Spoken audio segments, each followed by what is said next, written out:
Hello, good evening, everybody. Welcome to our Tuesday, our Tech Tuesday. And because we're in February, we've been covering heart health this month.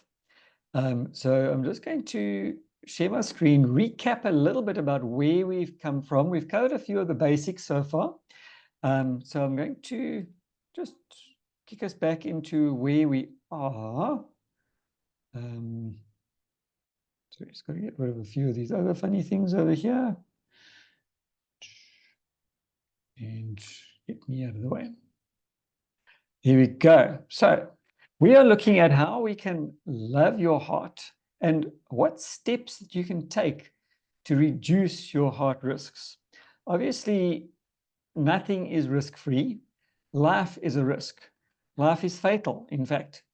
But if we can do everything in our power to reduce a risk, then we've done everything we can. And, well, the sad news is when it's your time to go. And nothing that you can do is going to stop that. Rather morbid news, I would say, to start with. But I'm just going to summarize some of the tips we've learned so far as to how to minimize our risk. And obviously, the first one is to maintain a healthy and well-balanced diet.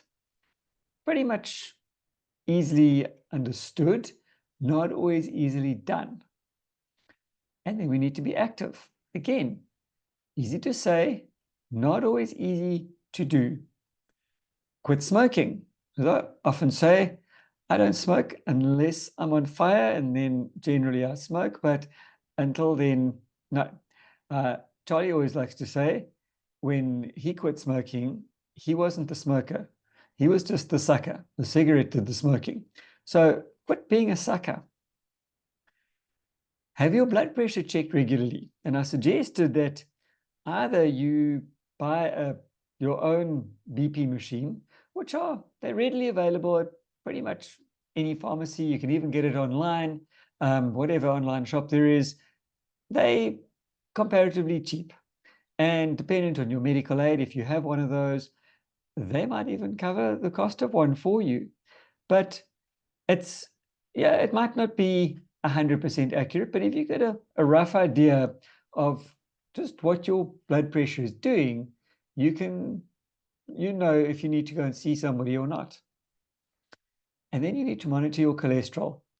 Sometimes a little bit more difficult, but going along for a simple checkup and getting your doctor to do a simple blood test to check your cholesterol, maybe once a year or every 6 months or so, is a worthwhile investment, put it that way. And maintain a healthy weight. Again, easier said than done. And as I always say, don't look at the weight so much because the scale goes up and down all the time. What we need to do is look at the measurements, and we've been through this before. So now the next thing is to know your numbers. We're not talking your cell number or your PV number. We need to know our other numbers. When you're armed with the right knowledge about your health, you're better able to make improvements that will help your heart in the long run. And this is according to Dr. Scafidi. So you need to know your family history. For instance, in my family, I know that there are cardiac issues. My grandmother had angina for many years, and sadly, it was her heart that took her out eventually. But she lived with the angina. She knew what it was. She knew how to deal with it, and lived with angina for many, many years.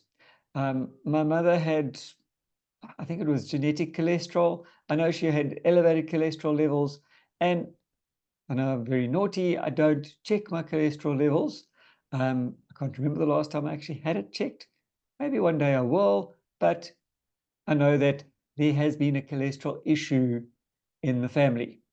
I know my grandfather used to have a cardiac problem as well, but a lot of that was diet related. And when he sorted out his diet, most of the cardiac issues disappeared. My father had a triple bypass and a valve replacement, but then went on to live happily for another 15 years, I think it was, if not longer than that. And okay, so that's my family. On my wife's family, there's also a few issues. So know your family history. Don't worry about the skeletons, but know the medical history at least. Understand your risks. Consider your primary care physician as your teammate. Both of you are driving towards a healthier you. And as I always say to my patients, when it comes to the medical field, we're a team. As a certified orthotist, which is what my profession is, I am part of the rehab team. The doctor is the rehab team. So if somebody needs to have surgery, for instance, the doctor is the head of the team. The patient, however, is also part of the team, and they need to also have a huge say in their rehabilitation. So we work together with the doctor, the physio, the occupational therapy, dependent on what's happening, the dietitian, the blood labs, the other doctors, because sometimes there's more than one specialist looking after the patient. And most importantly, we work with the patient and encourage them to look after themselves. So those are just some of the basics. Now, the next thing we're going to go into are some other heart risk factors. We've checked out the numbers, we've checked out the lifestyle, and this is information that I'm doing now is taken from an article by Dr. Jim McAfee, who is a clinical nutritionist and written a book called Your Body's Sign Language. It's an amazing, fascinating book, which if you don't have it, I would encourage you to get it. And in this particular article that he wrote, it's all about EMF and the heart. And EMF stands for electronic mediator factors, or otherwise known as dangerous electricity. Man has always been aware of the danger of electricity. Probably started back when, in the Dark Ages, when lightning struck and people figured things out. But I think it was Benjamin Franklin, I'm under correction on that one, but he was in the States and he had the story goes around that he was flying a kite in a thunderstorm one day, and he had a key attached, a metal key attached to the kite. And the lightning struck the key and went down the rope. And that was where he discovered electricity. But it was only a good few years later that they were able to harness that electricity into what we know today. And we are very much aware of what electricity does and how handy it is. Just think about what's happening with Eskom at the moment. And when the power goes out, how helpless are we? We can't phone, we can't cook, we can't see. So electricity is very handy, but if you misuse it, it will bite you in more ways than one. So the development of all forms of electricity moved ahead without much thought for the safety of that electricity. And there were many who were concerned about the safety of this new technology. Think about it. As I sit here in my house, I am surrounded by two spotlights, another one on the screen, a computer screen, electricity running through the computer that my hand is touching. I've got a cell phone next to me. It's picking up waves, cell waves. My computer is picking up cell waves or radio waves, all of which are powered by electricity. Technology is all around us. By 1869, electric wires had been spread along telegraph and railroad lines throughout and between major cities. Now, back then, those wires were bare wires. There was no such thing as insulation around it. In that same year, George Miller Beard, who was a physician, described a new disease which he named neurasthenia, which means weak nerves. Think about it. People had lived in the Dark Ages before electricity. When the sun went down, you had a candle for a little while, and then you went to sleep. No humming of electrical appliances around you, no cell phones around you, no telephones around you, no computers around you or television screens. You went to sleep when the sun went down, and you woke up when the sun came up. Everything was good and healthy. And then man came along and harnessed that electricity and started spreading it around. And lo and behold, our bodies ended up with a problem, starting with the nerves. The disease had actually been described in a medical textbook by Austin Flint in 1866. So think about it. Electricity started, was harnessed, and then problems started to come out. It was characterized by fatigue, aching limbs, and mental depression. Look around you. Do you know anybody living in or around an electrical substation, or where there are a lot of power lines running overhead, or even close to a cell tower? Quite often they will describe these symptoms. The next thing is radio, and this is where I'm talking about the cell phones, etc. So Guglielmo Marconi built a radio tower back in 1897. It was about 12 stories high on the Isle of Wight. You think about how high that actually is. I can't even think of a building locally that it would be that high. But imagine how tall that radio tower is. And he began to experience health problems early on in his work with electricity. Did this tie in? I don't think they really thought about it. Thomas Edison died of complications of diabetes at 84. He spent his life working with electricity. The light bulb may have altered his melatonin, which was decreasing his sleep, and he had no more than 4 hours at a time, which was a contributing factor to the diabetes. Because think about it, back, as I was talking about the Dark Ages, diabetes was almost unheard of. Obesity was almost unheard of. Exhaustion, chronic exhaustion, was caused by hard work because you were plowing a field with the aid of an ox wagon or a horse and a wooden plow. So yes, you were tired, but you didn't have people sitting around just simply getting tired like we do these days. Now, since then, vast networks of radio stations were built during World War I and going onwards. Many of these were activated near the end of the war or shortly after. And activation of all this radio and signaling equipment coincided with the outbreak of the Spanish flu, which killed far more people than the bloody war had. Try and wrap your mind around some of those figures. Some of the worst cases of the flu were characterized by bleeding through the nose, eyes, ears, and skin.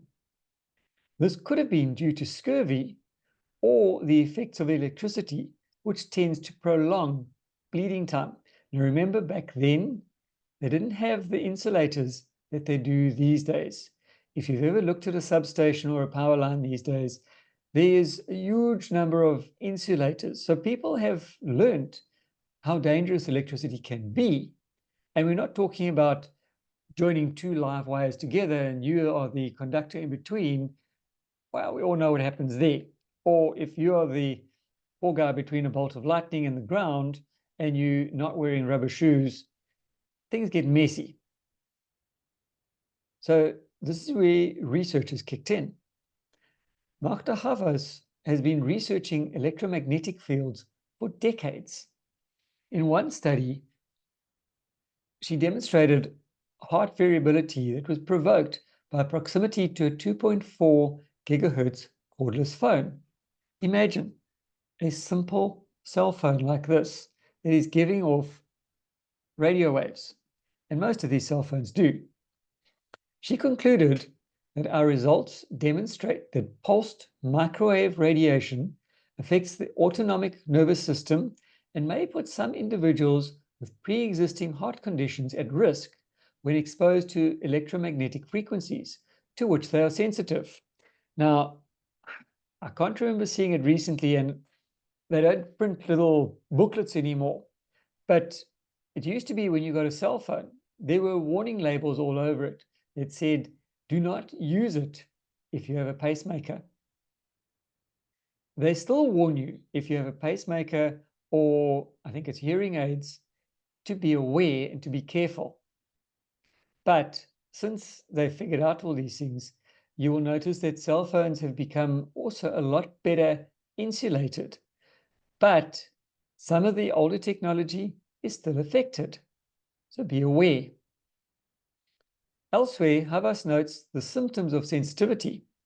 Some people who are electrically hypersensitive complain of pain or pressure in the chest area, heart palpitations, and or an irregular heartbeat, accompanied by feelings of anxiety that develop rapidly.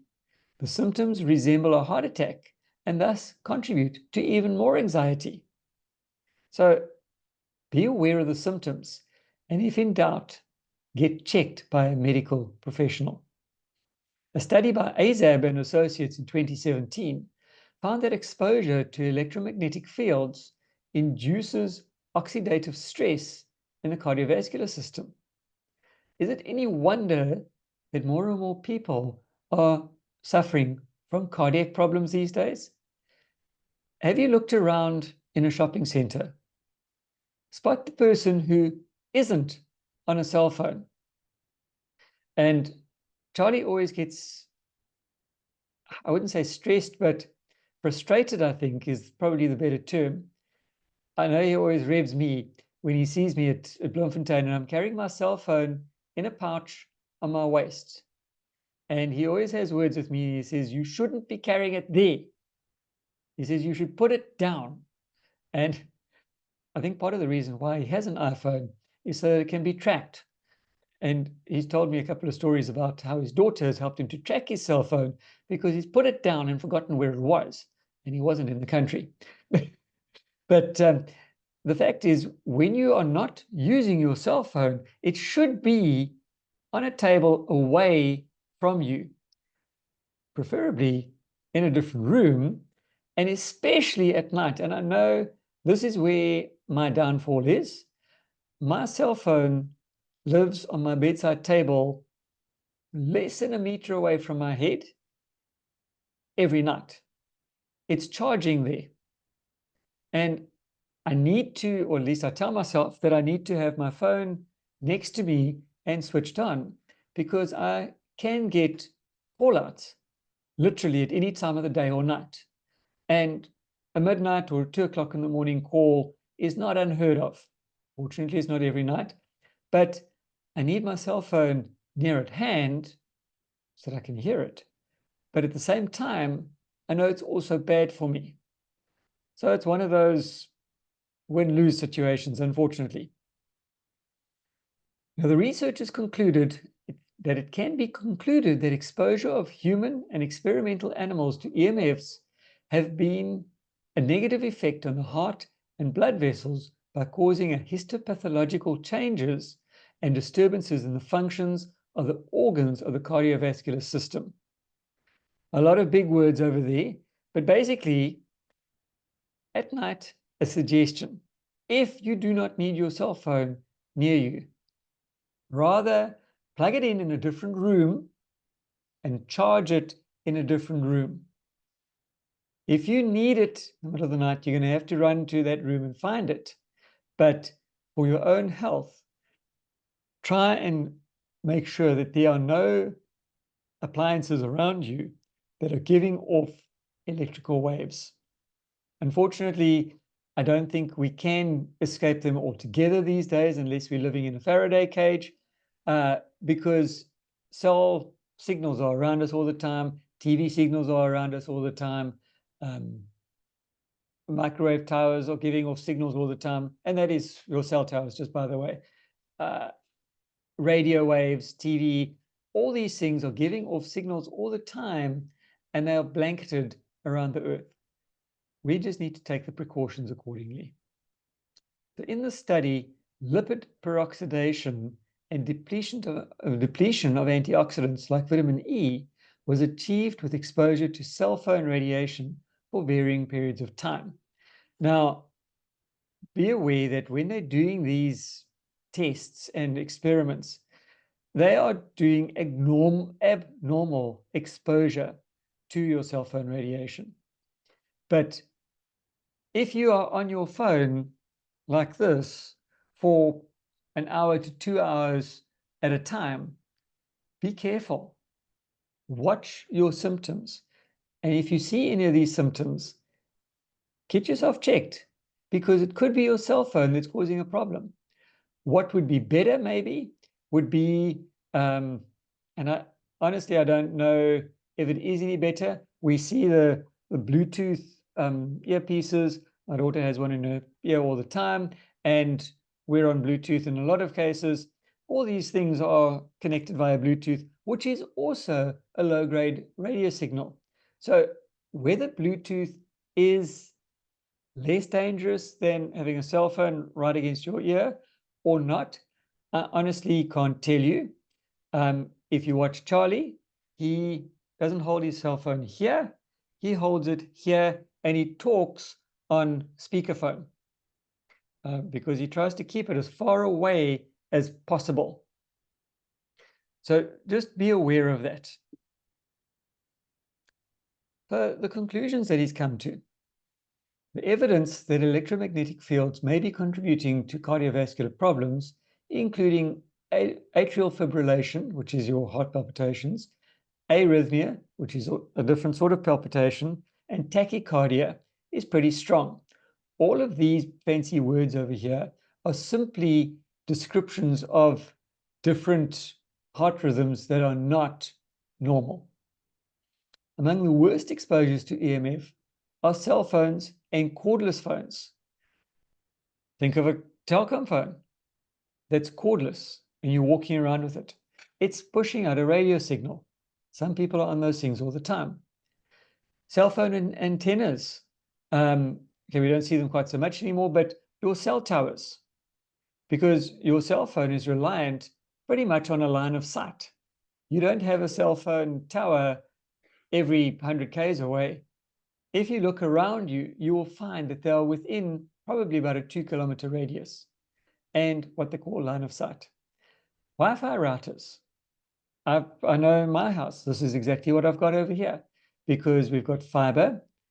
The signal comes through the fiber wires, comes into the router, which then pushes out a radio signal to attach to all the cell phones and my laptop. Fluorescent lights. Fortunately, I don't have too many fluorescent lights in my house, but at work, I'm surrounded by them all the time. Electric blankets.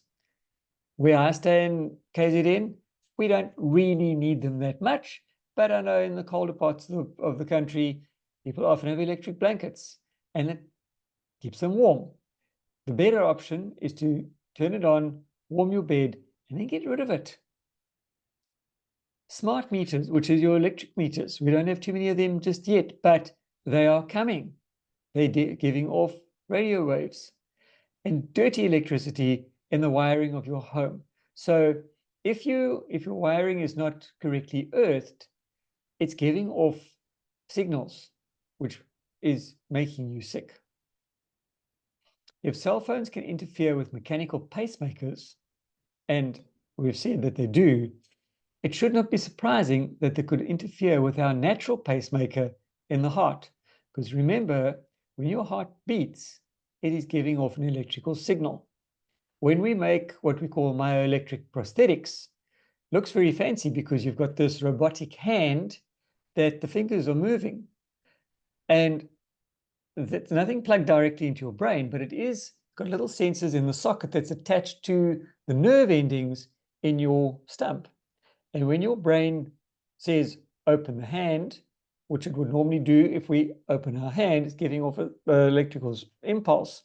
That electric impulse goes down from the brain through the nerve to a little sensor inside the socket, which activates the microprocessor. So all of those things can be dangerous as well.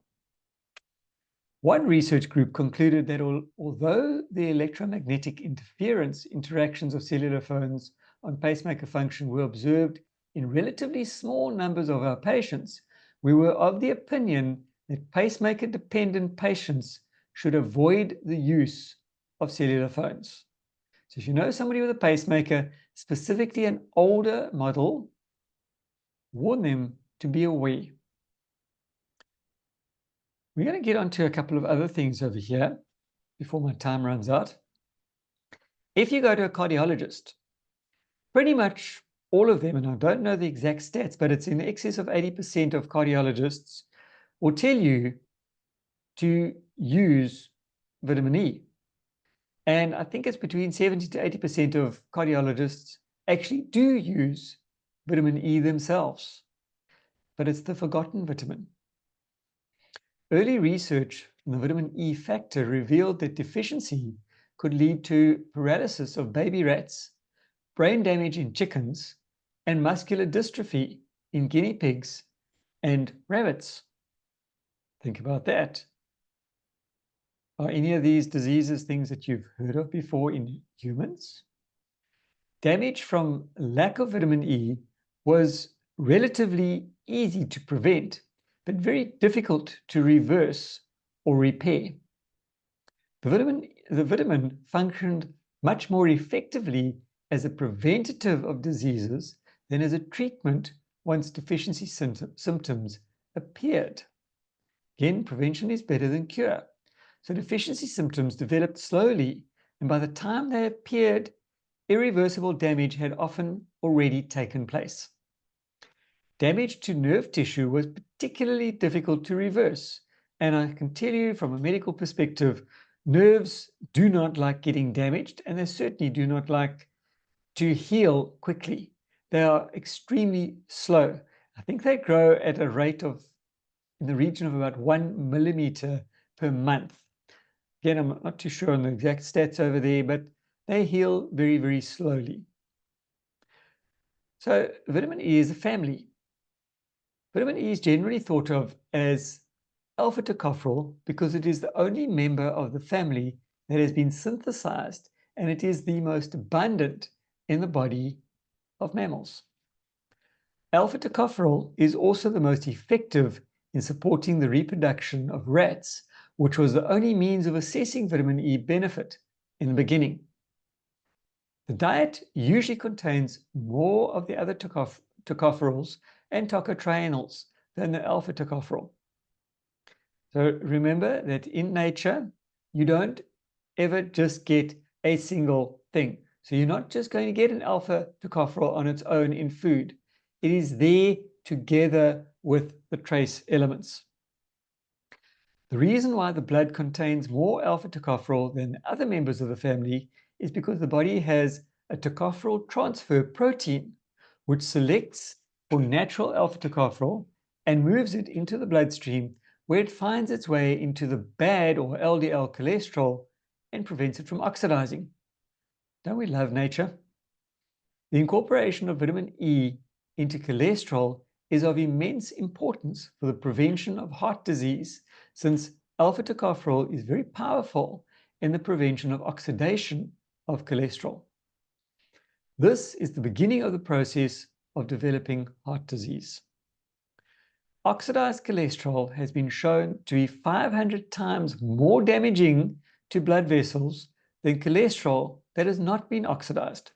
And as I always say, cholesterol itself generally isn't the enemy. It is only when it becomes oxidized that it becomes a problem. Recent studies have shown that delta tocopherol, because there's alpha, beta, gamma, and delta, has anti-cancer properties similar to those of gamma tocopherol.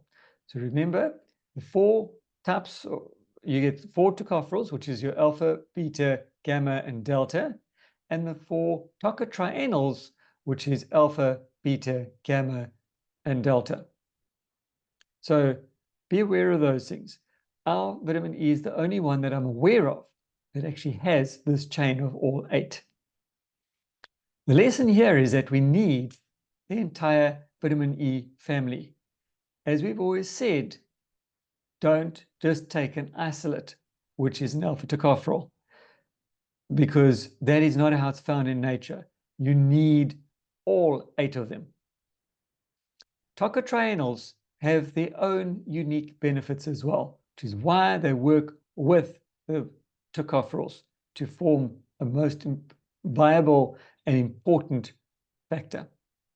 One of the things that they do is they slow down the synthesis of cholesterol in the liver. I'm going to stop it right there because we have about 5 minutes left, and I would like to leave time for comments or questions if anybody has that.